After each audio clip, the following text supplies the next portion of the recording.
Mesdames et messieurs, bonsoir. Bienvenue au rendez-vous hebdomadaire du studio Kalangu, le forum de la presse, que nous consacrons au décryptage de l'actualité de la semaine avec des confrères des médias de Niamey.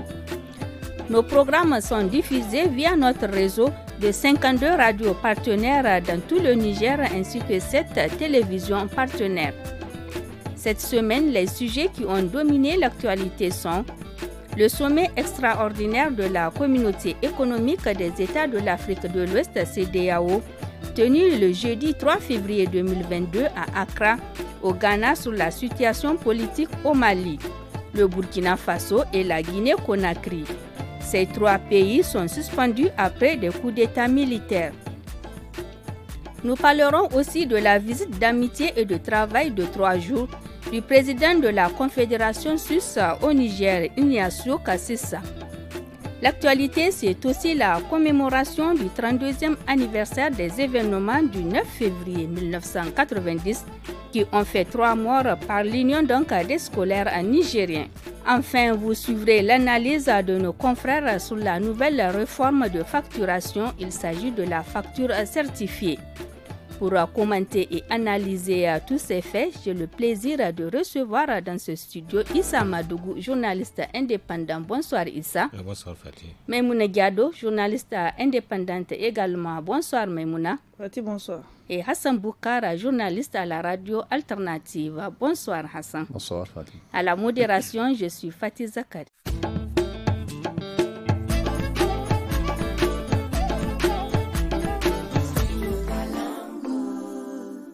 Réunis en session extraordinaire le 3 février 2022 à Accra, au Ghana, les dirigeants de la communauté économique des États de l'Afrique de l'Ouest, CEDEAO, ont dans le communiqué final confirmé la suspension du Burkina Faso de l'institution, appelé la junte militaire à mettre en place les organes de transition et adopter un calendrier électoral. La conférence a également condamné la tentative de coup d'État survenue en Guinée-Bissau. Et concernant la Guinée-Conakry, la conférence prend note de la création du Conseil national de transition comme organe de transition. Alors, je commence par Maimouna Diado. Quelle lecture faites-vous des conclusions du sommet extraordinaire tenu par les dirigeants membres de la CEDEAO? La lecture, Fatih, c'est que c'est une institution, c'est une institution qui a également ses règlements intérieurs. Moi je me dis que de la même manière que la CEDEAO a pris des mesures à l'encontre de la Guinée et du Mali, il fallait s'attendre aussi pour le Burkina Faso.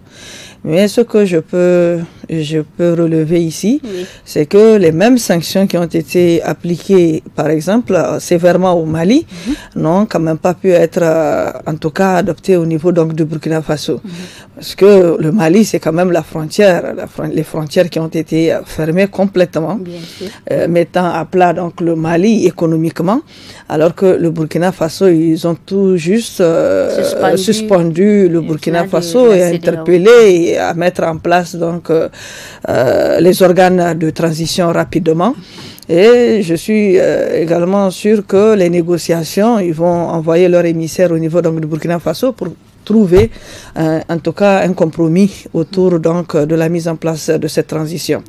Donc pour ça, il faut quand même saluer la CEDEAO pour ça, parce que la CEDEAO n'est pas quand même partie aussi sévèrement que pour le Mali. Peut-être que la CEDEAO a pu écouter les peuples et autres, parce que c'est l'embrassement en tout cas de ce qui s'est passé au Burkina Faso a un lien également avec ce qui s'est passé au Mali et en Guinée, surtout au Mali, parce que fermer les frontières déjà entre le Burkina et le Mali, c'était un problème. Donc ça a suscité beaucoup de réactions de par le monde, de par l'Afrique, de par également l'Afrique de l'Ouest, parce que c'est l'insécurité dans les 3 pays. Donc on ferme encore les frontières, ça deviendra encore impliquer la situation. Donc je me dis que franchement, c'est bien réfléchi, mais maintenant, il faut également que la junte au pouvoir se décide à mettre en place très rapidement les organes de transition et vraiment réfléchir à un plan de transition très rapide qui peut ramener l'ordre démocratique dans ce pays. Voilà ce que j'ai à dire, Fatih. Issa Madougou, quelle lecture faites-vous des conclusions du sommet extraordinaire de la CEDEAO? Merci Fatih. Et par rapport aux sanctions contre la junte au niveau du Burkina, c'est normal, puisque pour tout démocrate, on ne peut condamner la prise au pouvoir par les armes. C'est des condamnations de principe qui ont été tout le temps répétées quand il y a coup d'État. Vous vous le rappelez, même au Niger, en 2010, le Niger a fait l'objet de suspension jusqu'au retour du pays dans l'ordre constitutionnel normal avec la tenue des élections et l'avènement d'un pouvoir civil. Par contre, pour les autres, moi je pense que ces sommets, à l'image des autres sommets, c'était la même routine, demander à ce que les trois juntes puissent vraiment établir un calendrier dans un court délai pour que le pays puisse revenir à l'ordre constitutionnel normal. Mais au-delà de ça, qu'est-ce qu'aujourd'hui il faudrait lire encore au-delà des décisions prises? C'est que la CEDEAO, depuis un certain temps, que cette institution a quitté sa logique de la CEDEAO des peuples pour se muter vers une CEDEAO de défense, de défense des intérêts, avec une hypocrisie se tournant derrière, se cachant derrière des élections libres et transparentes qui se sont déroulées, parce que c'est ça aujourd'hui. Quand on a plus en plus de coups d'État, une recrudescence des coups d'État, ce qui veut dire que nous devrons nous remettre en cause pour dire que nous n'avons pas organisé des élections libres et transparentes. Parce que quand il y a de ces cafouillages, au moment des scrutins, il n'y avait pas de transparence. C'est ce qui amène que les gens n'ont pas ce souci de vouloir vraiment aller dans leur gouvernance à répondre plus aux aspirations populaires. Quelqu'un qui sait qu'il est là, c'est le peuple qui l'a mené, mais c'est normal, ça c'est des mécanismes naturels qui sont là comme soubassement de la bonne gouvernance. Et aujourd'hui, qu'est-ce qu'il faut aussi condamner? En fait, il n'y avait pas aussi d'outils. Aujourd'hui, force est de constater malheureusement au sein même de l'opinion publique de la communauté de la CEDEAO, c'est qu'il y avait il y a aujourd'hui plus de populisme, de polémique que d'outils d'information et de faits fiables pour analyser la situation. Les gens partent plus sur des faits à vouloir vraiment aller. C'est comme si aujourd'hui certains ont ce malin plaisir de manipuler la foule. Aujourd'hui, ce qui se passe au Sahel, il n'y a pas cette situation, surtout notamment les pays francophones du Sahel. Nous sommes confrontés aujourd'hui à plusieurs défis sécuritaires, changement climatique, alimentaire, avec la mauvaise campagne agricole. Et il faut aussi ajouter à cela que dans les zones agricoles aujourd'hui, dans l'espace gourmand, au Niger, au Mali, au Burkina, beaucoup de zones n'ont pas pu cultiver. Donc vous voyez, c'est un défi humanitaire qui s'impose à nos pays. Donc moi, ce que je dirais aujourd'hui, c'est qu'il faudrait plus de retenue, que cette CEDEAO revient à cette CEDEAO, non conformément à ses principes fondateurs. Mais la CEDEAO ne peut pas être aujourd'hui dans cette dynamique uniquement de défendre des régimes démocratiques. Voilà. Hassan Boukar, les chefs d'état-major de l'organisation sous-régionale ont tenu une rencontre avec la junte militaire burkinabé qu'ils ont trouvé ouverte aux suggestions et aux propositions qui ont été faites par la CEDEAO. Pensez-vous que cela a permis au Burkina Faso d'éviter des sanctions lourdes comme celles infligées au Mali? Merci. Alors, je pense que les chefs d'État ont plutôt joué la prudence après les réactions qu'on a pu observer au lendemain des mesures prises contre le Mali. Il y a eu quand même un rejet quasi unanime des communautés ouest-africaines de cette décision. Ce que les gens mettaient en avant, c'est de dire vous condamnez un peuple qui souffre déjà de martyrs pendant des années, vous empêchez aux Maliens d'autres choses, donc vous les condamnez davantage. Maintenant, la question, c'est la CEDEAO met sur la table les principes de la bonne gouvernance qu'elle considère violés, et le peuple malien met en avant d'autres intérêts, et les communautés ouest-africaines qui condamnent les décisions de la CEDEAO mettent en avant le mieux-être du peuple malien en considérant que c'est eux qui choisissent, pas la CEDEAO. Donc je pense que ce type de réaction fait que la CEDEAO joue la prudence. Il y a eu des manifestations, même au Sénégal, pour dire qu'on était contre ces décisions de la CEDEAO. Donc il y a ça qui fait que tout de suite on ne peut pas prendre réitéré. On sait aussi que les menaces contre la junte malienne n'ont pas empêché le coup d'État en Guinée. Les menaces contre la Guinée n'ont pas empêché le coup d'État au Burkina, ni la tentative en Guinée-Bissau. Donc il faut interroger l'efficacité de ces mesures. Les seuls résultats que ça va avoir, ça va empêcher peut-être aux gens de Mali de voyager normalement, d'avoir accès à certains vivres. Il y aura peut-être un renchérissement des prix sur le marché étant donné qu'il y a un blocus, etc. Mais au fond, l'efficacité contre le coup d'État, pour l'instant, ça reste à prouver. Et donc, du coup, on ne peut pas tout de suite prendre des mesures similaires contre la junte du Burkina. Maintenant, oui, il y a eu cette rencontre avec les chefs d'état-major, mais aussi je pense qu'au Mali aussi, ça a été une étape. Je pense qu'on n'a pas pris tout de suite toutes ces mesures. Il y a un moment d'observation. Ce que la CEDEAO demande, c'est un calendrier électoral. Bon, c'est un peu ça, je pense, qui fait débat. Parce que pour la CEDEAO, une transition est faite pour organiser des élections. Mais le Burkina, rendez-vous compte que le Burkina n'avait pas de problème par rapport aux élections. Le président élu qui est tombé, son élection n'a pas été contestée. Il a été élu. L'opposition a reconnu qu'elle a perdu. Il n'a pas été contesté comme au Burkina, par exemple, comme en Guinée ou au Mali.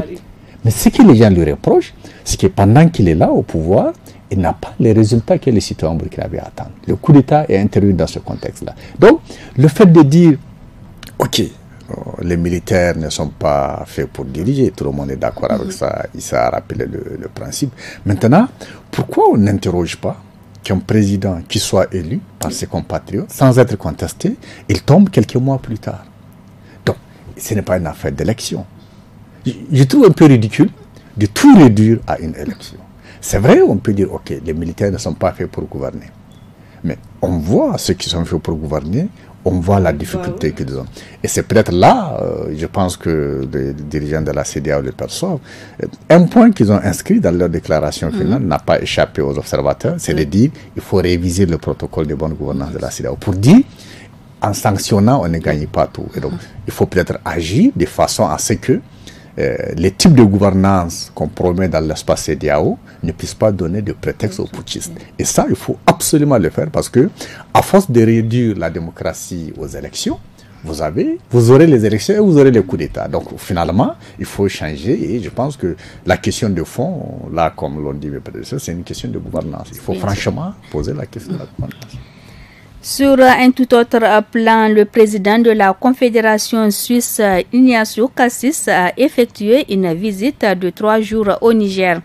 Une première depuis l'existence de la coopération entre les deux pays qui remonte à 1978. Ignacio Cassis a mis donc à profit son séjour pour débattre de plusieurs questions internationales, régionales, d'éducation et de changement climatique. Alors, Maïmouna Diado, avez-vous d'autres informations sur les motifs de la visite du président de la Confédération suisse au Niger? Je ne peux pas donner autant de motifs comme ce que vous venez de dire à l'instant, parce que c'est une première fois qu'il vient au Niger et certainement c'est également pour renforcer en tout cas la coopération entre la Suisse et le Niger qui a beau exister depuis plusieurs années. Et comme je l'ai écouté également, le président de la République qui est vraiment satisfait de cette coopération avec le Niger, la Suisse et le Niger. Et bon, il vient, c'est pour parler de questions de sécurité, pour parler également de questions d'éducation, pour parler de questions peut-être alimentaires, le changement climatique et tout. Oui, donc je pense que c'est ça qui l'a amené au Niger et il a eu à visiter 2 régions à part Niamey, d'Agadez et Maradi. Donc certainement, aller à Agadez, aller à Maradi, il a encore d'autres visions pour ces deux régions. Et peut-être aller voir comment se passe la vie là-bas, l'éducation, la santé et tout. Mais je me dis que, bon, pour la première fois, ils viennent au Niger et ils viennent constater peut-être ce que les avancées et ce qu'il faut également amener comme appui à ce pays, au Niger, qui fait face à, en tout cas, plusieurs défis, l'insécurité, l'éducation, la santé et ainsi de suite. Donc il faut vraiment essayer de voir quelle coopération où il faut améliorer pour que on sente que la Suisse est vraiment implantée ici au Niger et que la Suisse est aujourd'hui prête à aider le Niger. Issa Madougou, comment donc vous accueillez donc ce déplacement du président de la Confédération suisse au Niger? Je pense que c'est la manifestation de la vitalité de la coopération entre le Niger et la Fédération suisse, surtout les trois secteurs dans lesquels la Suisse veut aider le Niger, parce que c'est les trois secteurs-là dont aujourd'hui qui sont en train d'impacter véritablement notre développement. La sécurité, déjà la Suisse est présente à travers des projets dans la gouvernance sécuritaire. Les changements climatiques, on en a tellement besoin aujourd'hui, parce qu'il faut qu'on appuie aujourd'hui les services étatiques à accompagner les producteurs nigériens dans cette dynamique d'intégration de tous ces comment on appelle problèmes climatiques que nous avons, pour que au moins les gens puissent être résilients face à ces problématiques et à vouloir continuer à pratiquer leur agriculture. Le changement climatique, ce n'est pas uniquement dans le domaine de l'agriculture que ça impacte. Ça concerne plusieurs secteurs. Quand vous prenez le développement humain, l'élevage, pour ne citer que cela, l'éducation. Voilà, moi, ce secteur que vraiment, je pense, puisque c'est une priorité du président Mohamed Bazoum. C'est dans ce secteur que nous avons besoin aujourd'hui plus d'appui pour accompagner les différentes réformes. Parce que sans éducation, un pays ne peut pas espérer. D'ailleurs, même c'est ça aujourd'hui la problématique phare de nos pays, surtout notamment les pays francophones.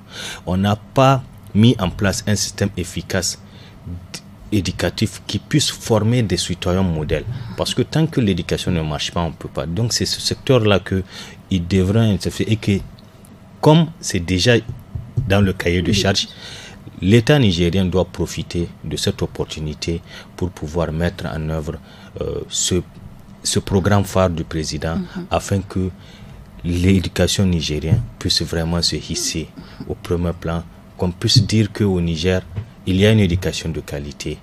Hassan Boukar, comment est-ce que vous accueillez ce déplacement du président de la Confédération suisse au Niger? C'est toujours important pour un pays de recevoir des partenaires de développement, surtout que la Suisse est engagée pour la durée au Niger. 40 ans, c'est quand même sur la durée.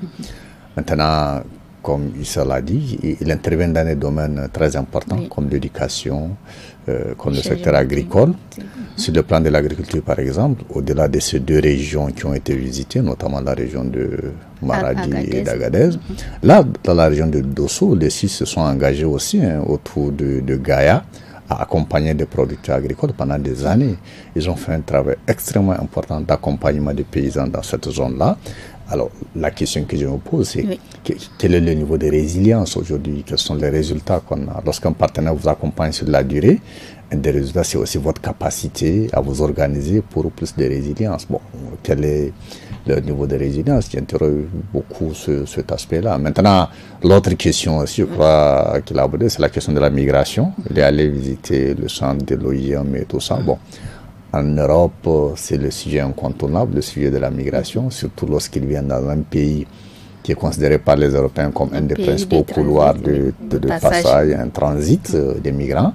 Évidemment, ils sont intéressés par ces questions. J'espère que sur ce sujet aussi, la perception va évoluer parce que il y a toujours une perception qui est parfois liée à l'émotion, qui est dictée par les électeurs européens, qui font que les questions concrètes, l'apport des migrants dans l'économie du pays d'accueil ne sont pas bien prises en considération. Il y a toujours une sorte de peur qu'on a développée. On a travaillé l'opinion a pris peur et maintenant c'est les dirigeants qui ont peur de l'opinion parce que l'opinion juge en fonction de qu'est-ce que vous faites au sujet de la migration. Je pense que c'est des sujets sur lesquels aussi on peut espérer que les points de vue puissent évoluer. Même Diado, vous pouvez ajouter quelque chose? Vos attentes vis-à-vis de la Confédération du président? Les attentes, Issa et Abba l'ont déjà dit. Issa et Abba l'ont déjà dit, c'est vraiment mettre l'accent sur cette coopération pour que cette coopération puisse également aller de l'avant et aider surtout le secteur éducatif. Moi, c'est vraiment, je plaide pour ça. C'est le secteur éducatif d'abord. Le développement d'un pays ne peut se faire sans l'éducation. Et également, aujourd'hui, ce qui est également d'actualité, c'est les changements climatiques. Donc, tout ceci, je pense que vraiment, ça sera intéressant, en tout cas, s'ils arrivent à conjuguer, les deux pays arrivent à conjuguer leurs efforts autour de ces questions-là. Oui, juste pour ajouter quelque chose, il faudrait que aussi au-delà de ces trois secteurs que la coopération suisse puisse aussi continuer à accompagner, comme à travers la Fondation Hirondelle, l'élargissement des espaces publics d'expression pour les communautés.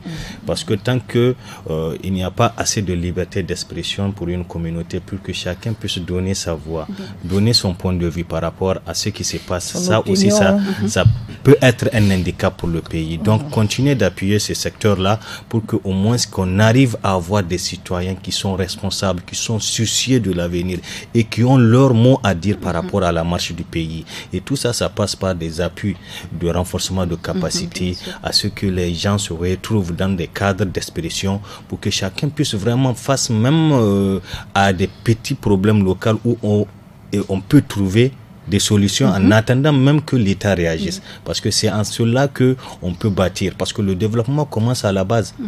Tant qu'il y a ces espaces-là d'expression, moi je pense que c'est ça qui peut hisser notre pays vers le haut. Nous passons à présent au deuxième sujet du forum de ce vendredi 11 février 2022. Étudiants et collégiens sous la houlette de l'Union des scolaires nigériens USN ont commémoré le mercredi 9 février 2022 le 32e anniversaire des événements tragiques ayant occasionné la mort de 3 de leurs. Le 9 février 1990, tombé sous les balles des forces de l'ordre et de sécurité. La commémoration du 9 février est une occasion pour les scolaires d'organiser des activités culturelles et sportives.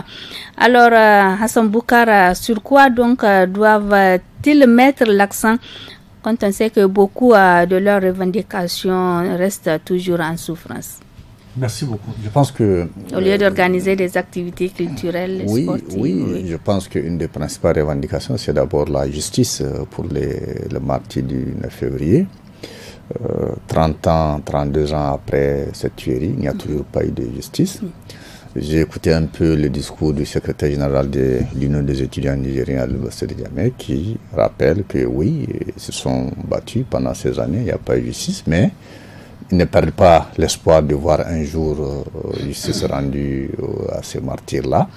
Ils prenaient pour exemple le cas du Burkina Faso, en rappelant que Sankara a été tué des décennies. Pendant des décennies, l'État burkinabé n'a pas voulu engager la procédure, mais aujourd'hui, il y a donc une procédure qui est engagée pour rendre justice à la famille de Sankara. Donc pour les martyrs du 9 février, pour eux, ce n'est pas encore arrivé, mais ils gardent l'espoir que ça va arriver. C'est la principale revendication des étudiants pendant des années. Mais je pense qu'aujourd'hui, les autres sujets qui doivent les préoccuper, c'est par exemple la question de l'emploi et de la formation. Je pense que d'abord la qualité de la formation, la plupart d'entre eux sont sur les bancs de l'école. Il faut bien qu'il y ait aujourd'hui une bonne formation de façon à ce que les diplômés qui quittent l'université ou les écoles soient capables d'assurer le rôle qui est attendu par la communauté nationale de leur part. Il leur faut donc agir, demander plus d'investissement faire en sorte que la formation soit de bonne qualité. Le deuxième niveau, je crois que c'est la question de l'emploi aujourd'hui. Nous sommes un pays très jeune, qui n'a pas prouvé pour l'instant qu'il a la capacité à absorber ceux qui quittent les écoles, à donner de l'emploi, ni aux autres d'ailleurs qui n'ont pas été à l'école. Ça devient extrêmement difficile. Mais là, pour le cas des scolaires, à mon avis, ils doivent aussi travailler un peu, amener l'État à créer un contexte favorable à l'emploi, qu'il y ait plus d'emplois pour ceux qui quittent les bancs de l'école, parce que si après avoir obtenu le diplôme, vous restez 4-5 ans, il n'y a pas de travail, parfois on est découragé, et c'est perçu aussi comme une menace dans les pays, puisque les gens, s'ils n'arrivent pas à travailler, ils sont fragiles. Voilà, le chômage, ils sont fragiles, et certains d'entre eux pourraient d'ailleurs faire l'objet d'être les proies de ces groupes qui rôdent un peu partout dans l'espace sahélien. Donc, à mon avis, justice pour les partis du 9 février, mais aussi faire en sorte que pour ces militants de l'USN, qu'il y ait une bonne formation et qu'ils soient vraiment capables de prendre les rênes du pays à l'avenir. Donc, voilà, pour moi, ce sont les questions essentielles. Maintenant, et comme vous l'avez dit, autour des activités, il y a toujours la question des activités syndicales. Comment renforcer. L'USN était quand même une des forces les plus importantes dans les années 90. Les militants de l'USN se sont sacrifiés pour que ce pays puisse engager la démocratie. Quel est leur niveau de satisfaction? Est-ce que les ligues de l'USN peuvent continuer telles qu'elles ont été faites de par le passé? Quelles peuvent être les nouvelles orientations? Je vois les efforts des structures dirigeantes de l'USN à faire appel à des anciens cadres de la structure, à poser le débat sur... Voilà, je pense que toutes ces choses-là sont des questions extrêmement importantes. Et dans un contexte tel qu'il est le nôtre aujourd'hui, quel est le rôle de nos structures de l'USN? Est-ce qu'il faut se renfermer dans le corporatisme qui dit, bon, conditions de vie, conditions matérielles pour les militants? Est-ce qu'ils ont encore un rôle à jouer autour de la question de la bonne gouvernance? Voilà, à mon avis, il y a beaucoup de questions sur lesquelles l'USN peut continuer à réfléchir. Oui. La commémoration du 9 février par les scolaires, sur quoi donc doivent-ils mettre l'accent? Continuer toujours à demander justice. Parce qu'aujourd'hui, si nous tous nous retrouvons ici dans ce cadre pour pouvoir s'exprimer, c'est grâce à ce sacrifice de ces étudiants.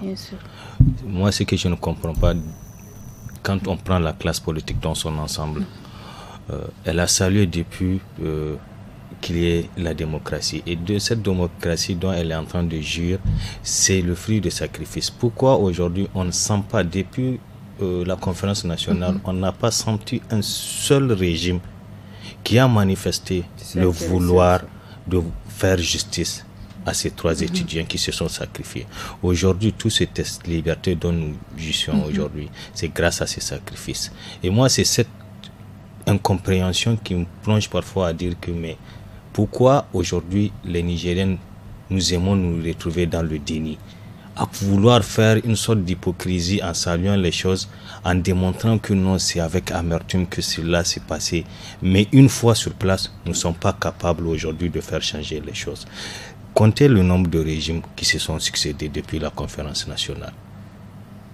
Jusque-là, jusqu'à preuve de contraire, je n'ai jamais vu aujourd'hui parmi tous ces politiciens qui aujourd'hui a manifesté l'intérêt de même mettre en place une commission qui pourrait faire une étude, comment voir la faisabilité de faire un procès comme justice, de faire un procès, aboutir sur un procès. Non. Mais si les gens passent par, non, nous saluons le 9 février, car aujourd'hui c'est la voie de la démocratie. Parmi ces hommes politiques, il y en a même qui ont participé à la marche. Non, mais de toutes les façons, c'est ce que moi j'ai dit qu'il faut que nous arrêtons. Soit nous voulons monnayer cela, soit nous ne sommes pas honnêtes avec nous-mêmes. Parce que si on veut que les gens continuent, mais de toutes les façons, moi je retiens une chose, on a vu dans l'histoire de plusieurs pays, des procès dont on ne s'attendait même pas. On a le cas de Burkina Faso, même si c'est pas, on n'a pas encore vu le dénouement. Oui.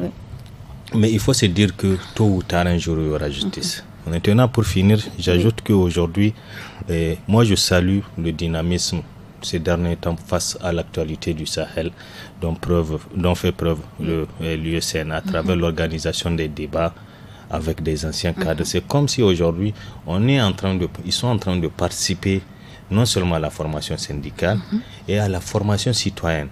Mais Mounigiado?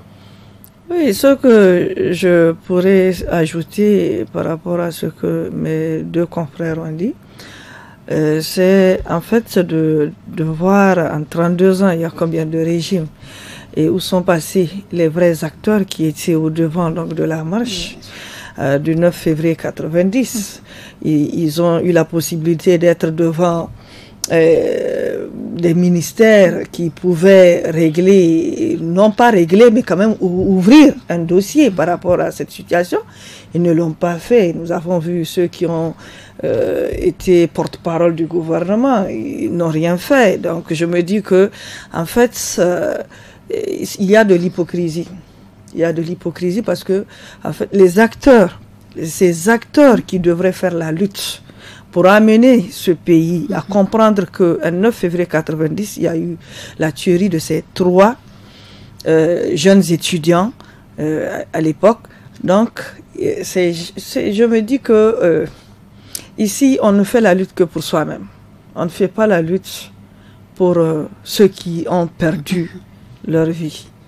Aujourd'hui, je me rends compte que, en fait, l'USN est en train de se battre. Et l'USN ne perd pas espoir face à tout ceci. Peut-être l'USN qui reviendra, notre USN aura la capacité de faire fléchir ce gouvernement.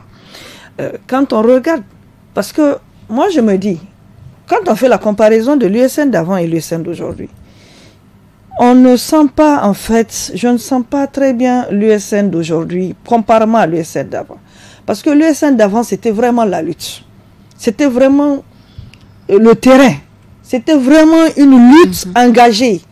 Donc, ici, il y a une différence. Au lieu que ça soit une lutte sur le terrain, l'USN passe plutôt à des conférences, à des débats, à des sensibilisations, ce qui est juste, ce qui est bon, en pays ou bien démocratique. Donc, je me dis qu'il est en train de sensibiliser aussi ces militants, pour que ces militants comprennent la réalité du pays. L'USN d'avant, quand il y avait les marches, il y avait les trucs, il y avait pas, on n'était pas en tout cas entouré de beaucoup de questions, comme le changement climatique aujourd'hui, comme l'insécurité et tout. Mais il fallait quand même se battre pour instaurer la démocratie. Ils l'ont fait. Mais pourquoi bon sang 32 ans 32 ans, ces victimes-là, 32 ans, ces parents de ces victimes-là, attendent toujours justice et rien n'est fait. Alors que les acteurs ont eu la possibilité, ils étaient proches du pouvoir, proches de ces États-là pendant 10 ans. Ils pouvaient quand même si vous ne pouvez pas faire grand-chose, plus de 10 ans. Mais voilà. Mais si vous ne pouvez pas faire, si vous ne pouvez pas quand même, il faut jouer l'hypocrisie. Il faut jouer l'hypocrisie d'ouvrir quand même si c'est un dossier. Et là, on se dira que vous avez quand même fait quelque chose. Un pas de gagner dans cette affaire. Mais bon, continuons à les soutenir dans la lutte. Juste un mot. Alors, il y a ces 3 militants de l'USN qui sont décédés, qui ont été tués le 9 février. Mais il y a beaucoup d'autres victimes qui ont gardé des plaies à vie. J'ai perdu de vue certains. Je pense à Sedina Ouseni, je pense à tous ces gens-là que je n'ai pas vus. Adam Maïna, par exemple. Qu'est-ce qu'ils sont devenus certains, oui. Adam Maïna, ça fait pas très longtemps, j'ai pu le voir, mais garde des plaies à vie. Donc, quand on parle de justice, je pense aussi à ces personnes-là qui ont été handicapées à vie, alors qu'ils demandaient un peu plus de pain, des meilleures conditions d'études. Donc, je pense que l'USN doit continuer à se battre pour que justice soit rendue, pas seulement aux victimes du 9 février, mais à d'autres aussi qui sont tombés par la suite, pour qu'il y ait vraiment justice et que dans ce pays, qu'on mette fin à l'impunité. Il y a trop d'impunité, beaucoup de dossiers qui n'ont jamais eu de réponse en justice. Enfin, le dernier sujet du forum de la presse de ce soir est relatif à la grogne des syndicats des commerçants suite à la nouvelle réforme de certification des factures. Après la déclaration de l'ordre des pharmaciens, c'était le tour du syndicat des commerçants importateurs-exportateurs d'exprimer son mécontentement face à cela. Issa Madougou, alors quels sont les enjeux autour donc de la facture certifiée? Ouais, quand cette facture a été instaurée, nous avons vu le ministère des Finances à travers la direction générale de la DGI organiser des rencontres d'échange. Moi, je ne vois pas d'inconvénient à ce que les gens payent les taxes. Il faut payer les taxes. Mais comme nous sommes comme nous nous retrouvons au Niger, où les gens ont en tête que s'ils payent les impôts, ça ne sert pas le pays. Donc c'est ça le problème. Il faut créer des mécanismes de bonne gouvernance pour que les gens puissent avoir confiance. C'est cette rupture de confiance qui fait en sorte que vous dites là. Mais il y a un fait que moi, personnellement, j'ai constaté. C'est pour cela que l'État doit veiller. Depuis qu'on a institué, c'est vrai, il y a une inflation au niveau international. Mais depuis qu'on a institué cette facture certifiée, on assiste à une hausse vertigineuse des prix du produit et de certains services. Même c'est des produits et des services aujourd'hui qui ont augmenté. Et quand vous demandez, vous posez la question, il nous dit c'est au niveau de la DG. Non, pas si c'est un produit, le monsieur va vous dire, ou bien la dame va vous dire, non, c'est au niveau du grossiste que vraiment ça a augmenté. Si c'est un service que vous demandez, ils vont vous dire monsieur, excusez-nous parce qu'il y a cette facture certifiée qui fait en sorte, alors que normalement on vous dit juste de prélever la TVA. Ça ne devrait pas avoir une influence sur le prix des services et des produits. C'est là qu'il y a cette inquiétude. Certes, c'est vrai, aujourd'hui, il y a cette inflation qui est en train d'être constatée, mais je ne pense pas que ça puisse impacter à quelques mois seulement. Si j'ai bonne mémoire, ça ne fait pas 6 mois qu'on l'avait institué. Donc, à moins d'un semestre, on arrive vraiment à une hausse de prix. Et pour quel coût de la vie? Pour quelle valeur ajoutée aujourd'hui? Parce qu'il faudrait voir que, est-ce que le pouvoir d'achat du Nigérien a augmenté? Non, pas du tout. Et aujourd'hui, on est là, on assiste, et les gens se muent par rapport à certaines contingences internationales. Nous avons un marché, je parle sur le contrôle de Abba, nous n'avons pas un marché national très connecté à la bourse, au marché international. C'est du local en fait. C'est des importations et des exportations. Donc on ne peut pas nous dire que tout le monde connaît comment ça se passe au Niger. Les gens font des commandes pour le long terme. Donc on dit directement que ça influe aujourd'hui sur le coût de la vie. Moi je pense que la faute revient à l'État, parce qu'il faut que l'État crée cette confiance. D'abord pour montrer la pertinence de payer les taxes et de prélever la TVA pour contrôler cela. Deuxièmement, il faut que l'État puisse trouver des mesures d'atténuation pour que cela ne puisse pas impacter le niveau de la vie, parce que sachant bien que le pouvoir d'achat du Nigérien n'a pas augmenté. Autre chose pour finir, il faut que tous ces acteurs du monde du commerce, des services, puissent comprendre aujourd'hui que au Niger, on n'a pas besoin de spéculer sur des choses avant que même ça ne puisse les impacter. Il faut que nous convergions dans cette île. Aujourd'hui, on voit, même dans les pays développés, quand l'électricité avait, c'est l'État, on propose des solutions pour atténuer, pour pouvoir faire des... Non, mais au Niger, on essaye d'enfoncer plus le citoyen pour que ce monsieur ou bien cette dame se retrouve dans une situation confortable. Assa Boukar, quelles conséquences cette nouvelle réforme peut avoir sur la population? Alors, normalement, ça ne doit pas avoir de conséquences, normalement. Alors, pourquoi je le dis? L'enjeu de cette réforme, si j'ai bien compris, c'est sécuriser certains types de recettes, en particulier la TVA. Quand on parle de la TVA, on parle de l'une des principales sources de revenus de l'État. La TVA fait environ 40% des recettes fiscales dans notre pays. Et c'est une des taxes qui est facile à mobiliser, parce que, bon, contrairement à d'autres taxes, parfois on paye sans le savoir, puisque lorsque vous demandez un produit, le vendeur incorpore la TVA dans le prix et donc il vous dit un prix. Alors, la DGI, et donc c'est de bonne guerre, cherche à sécuriser. Et j'ai entendu, comme Issa l'a rappelé, les pharmaciens, récemment les commerçants, la radio alternative a diffusé récemment leur réaction. Ils posent la question de leur préparation. La DGI est intervenue pour dire il n'y a pas de nouvelles taxes, normalement ça ne va pas causer de problème. À mon avis, il y a surtout un problème de préparation. Lorsque Alternative a organisé une session budgétaire récemment, le débat a été posé aussi par des experts. J'ai écouté des experts qui disent Souvent, on prend l'exemple de certains pays développés, notamment la France. Ils disent la France a pris une loi pour engager ce type de facturation en 2016. Ils ont commencé à l'appliquer en 2020 pour dire à partir de 2025, on généralise la pratique. 10 ans.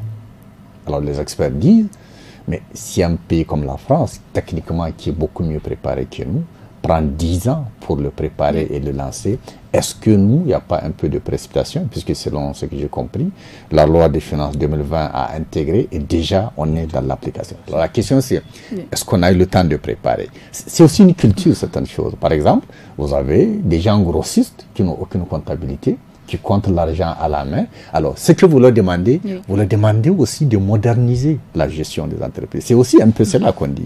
Quand on parle de factures certifiées, d'avoir une machine qui... Vous leur demandez de moderniser. C'est aussi une culture que vous changez. Est-ce que le temps qu'on a pris est suffisant? Je l'interroge. Mais dans le principe, faire en sorte que l'État mobilise davantage de ressources, moi, on a la prise en compte de ce qu'Issa a dit, il faut aussi que l'État puisse être crédible quand on lui verse l'argent, qu'on puisse avoir confiance, parce que le mythe pour lequel on laisse l'État collecter l'argent, c'est parce que l'État dit je les dépense dans l'intérêt général. Donc, il ne faut pas que le général se privatise. Et donc, au-delà de ça, je pense que prendre des mesures qui permettent à l'État de mobiliser davantage d'argent au nom pour faire des dépenses pour la communauté, ce n'est pas un problème. Sur le principe, on l'appuie. Mais je pense que c'est peut-être un peu précipité en série. Mais Mounigado. Oui, bon, moi je me dis que c'est une incompréhension en fait entre les acteurs. Et la question qui se pose, les autres l'ont dit, est-ce que ça a été préparé? C'était peut-être, ils n'ont pas suffisamment pris de temps pour pouvoir sensibiliser les uns et les autres par rapport à ça, parce que quand tu appelles quelqu'un à la table pour lui expliquer, est-ce qu'une seule fois, une explication d'un seul jour pourrait suffire? Mais ici aussi, il faut voir que nous sommes dans un pays où les prix, on fixe les prix comme ils veulent. Nous avons des super commerçants aujourd'hui qui fixent, qui n'ont rien à cirer avec l'État, qui fixent leurs prix comme ils veulent. Ça veut dire que quand on regarde qu'il y ait les nouvelles réformes ou pas, on a toujours vécu dans cette charité. Au moment des fêtes, quand on regarde, on fait un mois de jeûne, et durant les 1 mois de jeûne, ce que tu as l'habitude d'acheter 25 francs, tu vas le trouver sur le marché à 100 francs. 100 à 200 francs. Même le simple citron, que ce soit la période ou c'est pas la période, que ce soit même la période, tu vas trouver le citron aujourd'hui qui a grimpé de prix. Donc ça veut dire que il y a toujours des commerçants véreux qui sont là, parce que qui attendent. Normalement ça n'a pas de lien. Ça n'a pas de lien. Rien ne justifie la hausse des voilà, rien ne justifie la hausse. Mais aujourd'hui, comme ils veulent que les consommateurs puissent peut-être être porte-à-faux avec la décision de l'État par rapport à cette nouvelle réforme, donc il faut mûrir, expliquer à ces consommateurs qui viennent acheter que c'est la faute de l'État. Voilà ce que l'État a demandé et nous on ne peut pas. Donc on commence, on dit c'est le pain qui a augmenté. On a vu aujourd'hui le sac de riz qui a augmenté, l'huile a augmenté, mais bon Dieu, même les feuilles que c'est ici au Niger qu'on les cueille, aujourd'hui la tasse ou tia de ces feuilles de malofia ou quoi là, c'est passé à 2500. Mais vous voulez qu'on fasse comment? Je voudrais juste ajouter quelque chose. Malheureusement, au Niger, l'État fait des réformes sans pour autant se soucier du citoyen. Voilà. L'État se soucie plus de son intérêt pour pouvoir vraiment mobiliser les ressources internes sans pour autant vraiment mettre en exergue est-ce que ça va impacter le citoyen nigérien. Parce que c'est ça, malheureusement, on assiste aujourd'hui, le fait qu'on vous dit de payer les impôts, de moderniser, d'être vraiment réglo vis-à-vis de vos, comment on appelle, de vos devoirs en tant que citoyen, parce que vous exercez des activités qui vous ramènent des gains. Donc vous devrez rétribuer à l'État ce que vous... Mais non, c'est l'État, tout revient vraiment par rapport à cette précipitation. C'est en 2018, on a cette loi de finances aujourd'hui. Ça a été d'un seul coup, comme un coupé de péré sur la tête des Nigériens. Mais maintenant, encore cette réforme encore vient une fois de plus impacter le coût de la vie du Nigérien. Pourtant, son pouvoir d'achat ne fait que baisser. Malheureusement, la faute revient à l'État. Voilà. C'est l'État qui n'exerce pas vraiment son contrôle sur ses activités. Voilà. Nous sommes au terme du forum de la presse. Nous étions en compagnie de Issa Madougou, journaliste indépendant, Maimouna Diado, journaliste indépendante, et Hassan Boukara, journaliste à la radio alternative. La présentation est assurée par Fatih Zakari. Merci aussi à tous, chères auditrices, auditeurs, pour votre fidélité au programme du studio Kalangu. Rendez-vous samedi et dimanche dès 17h sur nos 47 radios et 6 télévisions partenaires pour suivre le programme des jeunes avec Actu des jeunes en 5 langues suivi de tous à la FADA. Et à partir de 18h15 samedi, le forum en Hausa sur le thème utilisation des téléphones portables dans les établissements scolaires. Et dimanche, le forum en Germain sur le thème la réforme de l'enseignement primaire, quel enjeu pour la qualité de l'éducation. Merci à la technique qui est assurée par Mustafa Ayouba. La réalisation Issa Lawali.